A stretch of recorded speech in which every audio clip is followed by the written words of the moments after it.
day, viewers. A Quad blog is reporting live at the Nigerian Institute of Medical Research, NIMR, right here in Yaba, Lagos, for an exclusive chat with the NIMR DG, Professor John Oladape Obafunwa.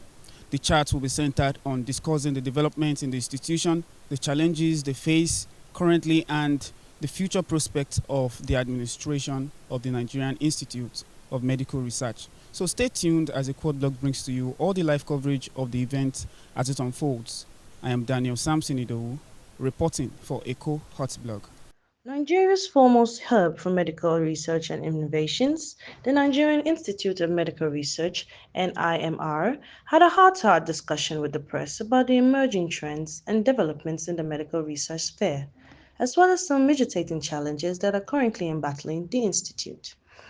The discussion was arranged and spearheaded by NIMR's Director General, Professor John Oladape Obafunwa, who has been harping on bringing the activities and agenda of the Institute to the purview of the public. Professor Obafunwa emphasized the need for every Nigerian to know about what NIMR is doing to improve the general well-being of society in terms of conducting life-saving research to avert public health disasters. In NIMR, we have various departments. Apart from service or administrative departments that we cannot do without, I'm talking about administration, that's works and maintenance, the cleaning services, security, and all other support areas. Without them, NIMR cannot operate.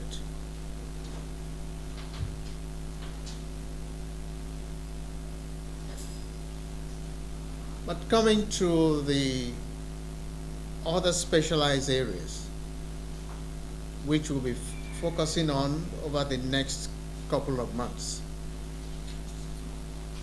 that's the biochemistry department, actually biochemistry and nutrition.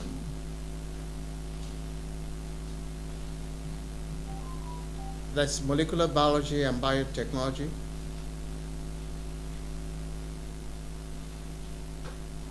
We have public health.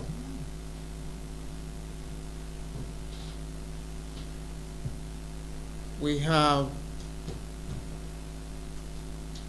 the clinical diagnostic department, and of course, we have the clinical sciences department.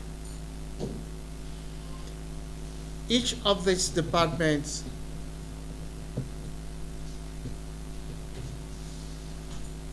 are staffed by various experts.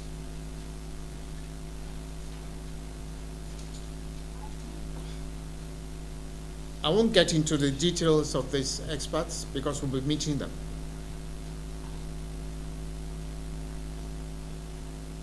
But it will suffice to say that various activities are going on in this department. I'll just mention a few briefly.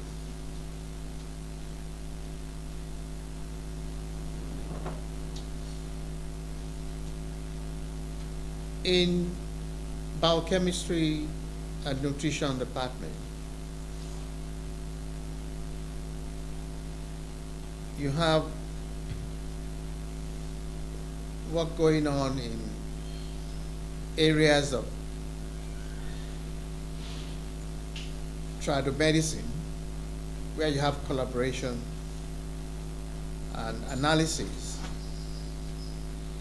of agents supposedly having therapeutic importance. In that department, there's a vaccine development unit. In that department, you have researchers working on malaria. Of course, talking about malaria, you have researchers even in public health looking at the parasites, the vectors carrying these agents, the genetic makeup of the parasites. Why is it that we have the development of resistance to some of the drugs being used?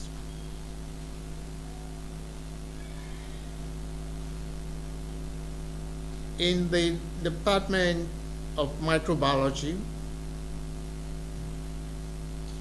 you have colleagues who are looking at infectious diseases, be it bacteria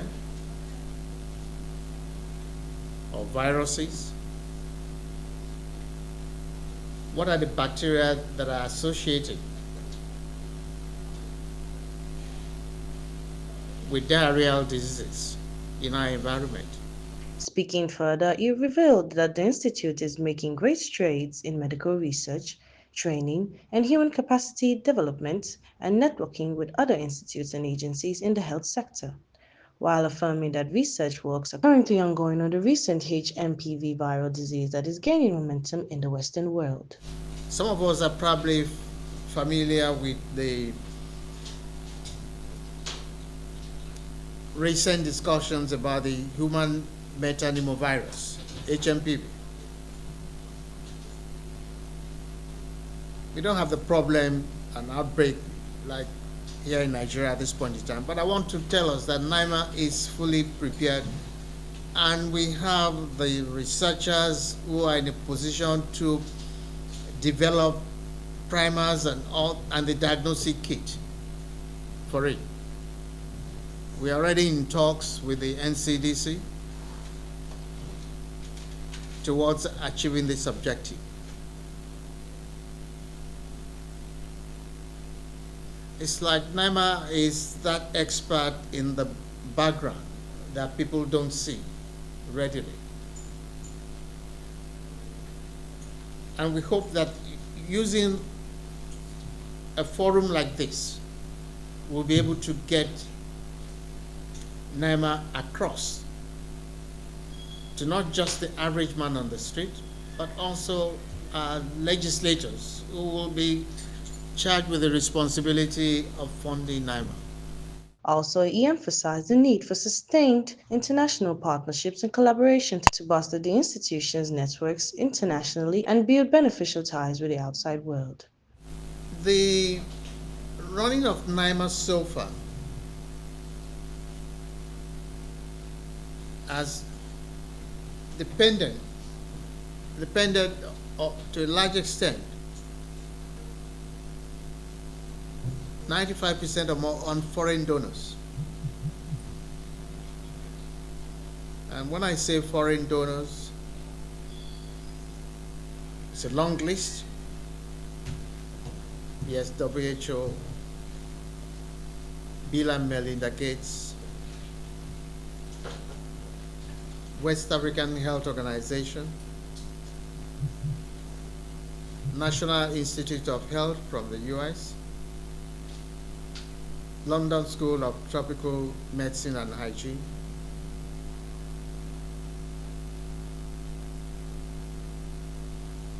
we have relationship with Emory University, University of California,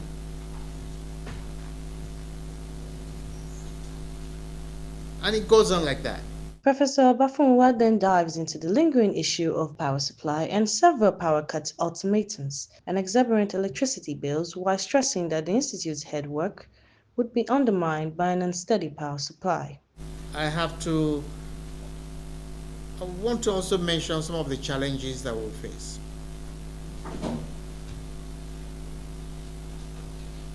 I've mentioned the fact that most of our research is funded by foreign donors.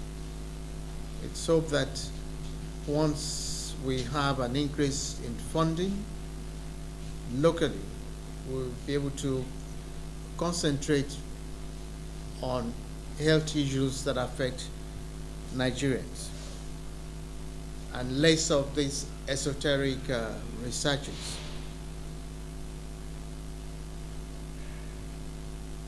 Another big challenge that we have in NIMR is power supply.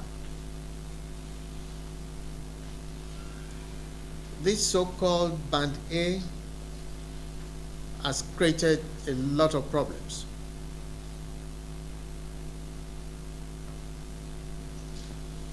Can we imagine a research institute without power? It means that all your research samples that are supposed to be maintained under specific temperature will go bad within 24 hours of power outage. And whatever you might have done in collecting those samples up to that point will go to waste.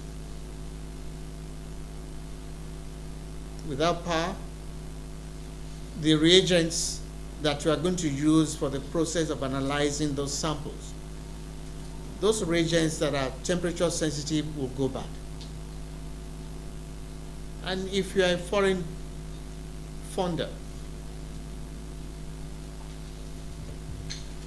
and you are told that your reagents are gone, that the samples are gone, after some time you think of just packing up and going somewhere else.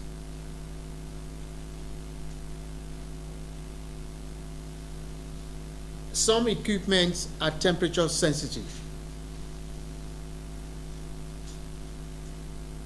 The environment within the lab is supposed to be maintained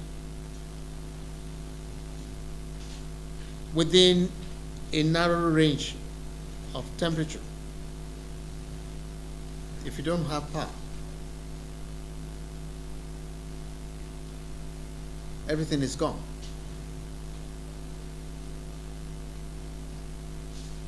I don't want to keep repeating myself. I've mentioned this to some of the media. The problem NIMR has been having with Equal electricity distribution company. And when you hear statements like, we'll shut you down, we'll disconnect you, you start wondering, is it that people don't understand what it means?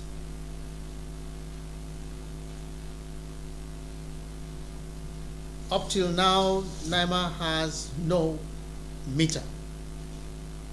Letters have been written about 4 times asking for the so-called skipper panel here to be repaired. Nothing has happened. We've had to even copy the National Electricity Regulation Commission.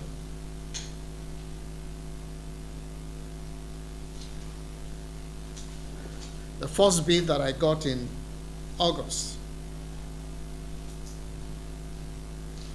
that is the consumption for July. The first bill was about 49 million. In September, about 48 million. And we've had to avoid disconnection, we've had to be asking indirectly the foreign donors to assist to offset the bill. This cannot continue.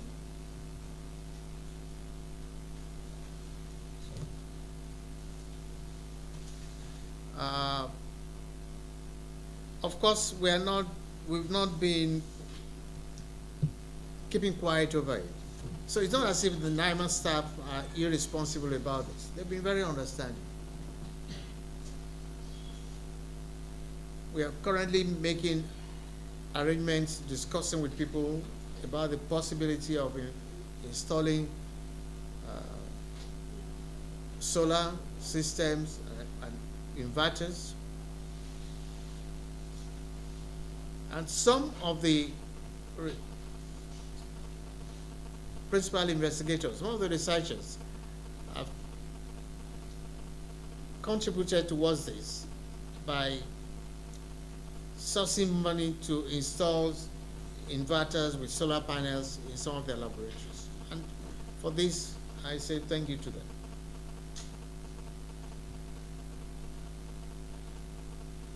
So when you take funding away, the biggest problem that we have is power supply. And I'm hoping that eventually we'll be able to get to a stage where the national grid will just be a backup.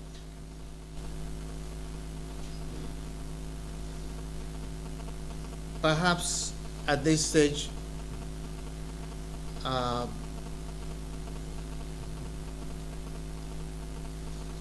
can assume that I've said enough, and whatever needs to be said will be addressed by way of answering questions. Following the conclusion on the DG's press briefing session, a question and answer session followed. The questions bordered on inquiries on the organization's staff welfare, NIMR and Eco Electricity Distribution Company, antibiotic resistance in the treatment of malaria fever, the HIV funding embargo recently placed by the US, new administration on African countries, including Nigeria, a 50% rebate for the health sector, and a few more crucial questions about the organization's funding and finances. Obafunwa gave a detailed response to questions and passed the baton to Professor Bamidele Iwalokun, a member of the NIMR HMPV Preparedness Committee, who shed light on the HMPV pathogen.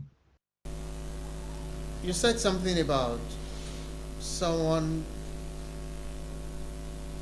having malaria infection repeatedly, being treated without the thing going. The first question I want to ask is, how are we so certain about the diagnosis itself?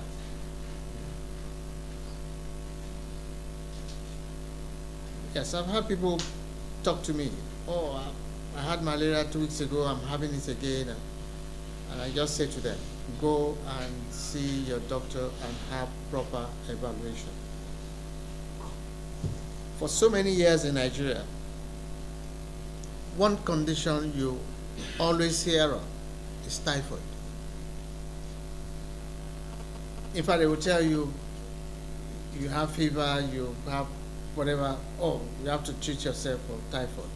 Take chloramphenicol. And we know that the so-called Vidal test has been wrongly applied in terms of its interpretation.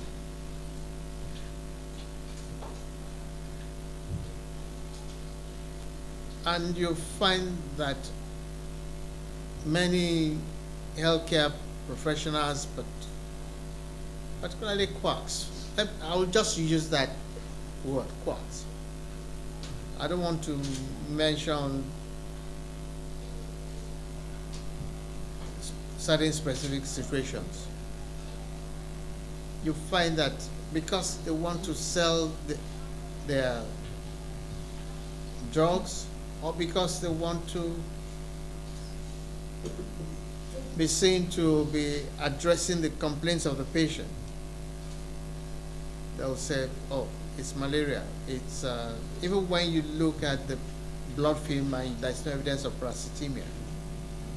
But again, are you sure that we have the proper personnel making the diagnosis in the laboratory? How do we deal with this problem? You probably need to go back to continued education of the public. I'm sure many of us driving down the road in traffic, it's not uncommon for us to see somebody carrying a whole list of medications being sold right on the street, including antibiotics.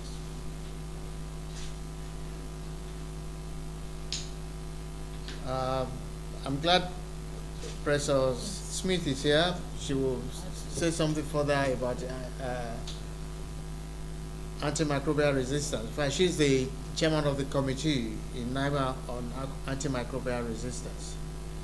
So just what I want to do is to add to what the DG has mentioned. Somebody talked about antibiotics being given to somebody and there was no cure, it was resistant consistently. So there are different things that could lead to that. Number one, antibiotic resistance is different from antimicrobial resistance. So when you talk of antimicrobial resistance, it includes both bacteria, fungi, parasites, but when you talk of antibiotics, it's just referring to bacteria. So I want to start on that to say that maybe the person that was given the antibiotic, maybe it could have been a viral infection, because in this part of the country, sometimes when you have some viral infection, they prescribe antibiotics. So the antibiotics is not meant to treat that viral infection unless you have an antiviral agent. Okay, that's one. So number two, maybe the person was asked, I don't know, maybe the person self-prescribed, because that's another problem we have majorly in Nigeria and basically in Africa as a whole.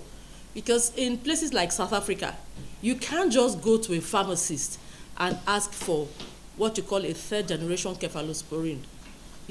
I want to ask for cephalosporin, and I'm going to the chemist. The chemist will just give it to me here in Nigeria, but you can't do that in South Africa. They probably only give you drugs like painkillers, but you can't have access to drugs like antibiotics. But we have that here in Nigeria, and that's one of the problems, the major problems we have as a country. That's one. Then if you are asked to take a drug for like 2 weeks, and then the person takes it for 2 days, normally sometimes as Nigerians, we usually could, not Nigerians necessarily, but Africans, we usually could be lazy to complete these drugs for 2 weeks. And then maybe after 2 days, we start feeling okay. We say, what is the point of continuing with these drugs? And that's one of the major problems we have in Nigeria. So if you don't take your drugs and take it to complete full dosage, it will still come back. That means the organism that you are trying to treat has developed a resistance to that antibiotic of interest. And so there could be different means by which that resistance, I don't want to go in depth into that, but just to know that if you don't take the drugs to completeness, you certainly will develop resistance. I'm talking from the point of H. pylori, where I've been working for years. Now for H. pylori, you need 2 sets of antibiotics, and you need to take them for a minimum of 2 weeks. So usually when they don't have what you call that dyspepsia, discomfort around here, and you take it for 2 days and you now feel, oh, I don't feel it again anymore, I can drop it, that's a big problem, because that organism is developing resistance. So that is the major problem we have. DG has already mentioned the issue of fake drugs. Of course, if the drugs are not correct, if they are fake and they are not original, that's also a problem. So it's important that we put all these things in practice. And remember, DG mentioned the issue of malaria, typhoid.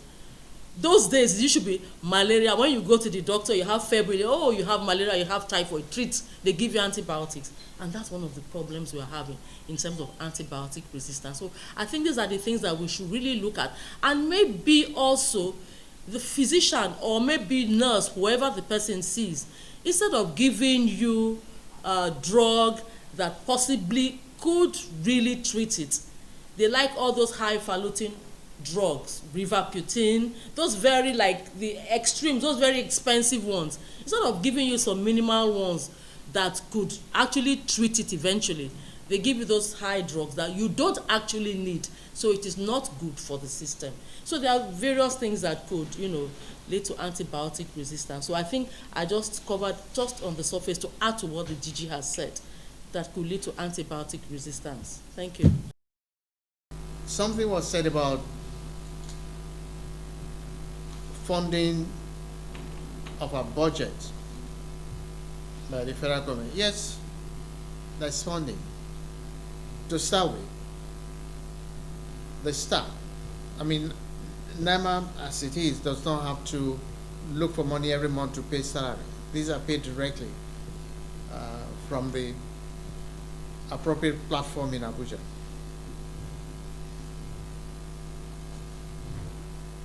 Whereas supposed to have money in terms of running the establishment, power supply, cleaning the environment, getting our garbage taken away, security, water supply. Whether these are adequate is a different thing, but we still, yes, we have some funding, and we're asking you for more to take care of this. And it's one thing for the ministry to give us some money, it's another thing for the legislators to assist further. Just like the DG said that NCDC requested for primers and diagnostic kit for us, yes, we are in the process of getting the diagnostic kit done. And I must also tell you that it's not just a diagnostic kit to be done, it will be validated, and an external quality assurance will be built on that kit. And for that purpose, we have designed different categories of primers. I think one of them is to construct a synthetic RNA of the virus itself, removing some genes that are virulent in that virus and constructing it. It's very long. It's about 1,500 bases. So component of the virus as a construct. We want to use that to validate the kit we will develop. Just like the DG said on diagnostics, we are also working towards developing tools for surveillance.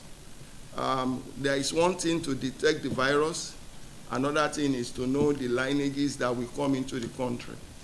And that will be done by sequencing. So we have the capability for that, both the whole genome of the virus, which is not too large, about 13,000 bases. And of course, the key genes, the fusion protein gene and the G glycoprotein gene, these are the two that we use to sequence it. So we've also designed the primer. And then we are in the production stage of these primers and probes. Hopefully, we've been given a terms of reference of 6 weeks to get all this done. So in 6 weeks' time, maybe when you come next month, all this will have been on ground. Thank you very much. Following the press conference, media outlets and crews were taken on a brief facility tour to validate the institution's level of sophistication in terms of high-quality, state-of-the-art technology. You are welcome. So this is one of our facilities. Now this is what we call the PCR mega lab.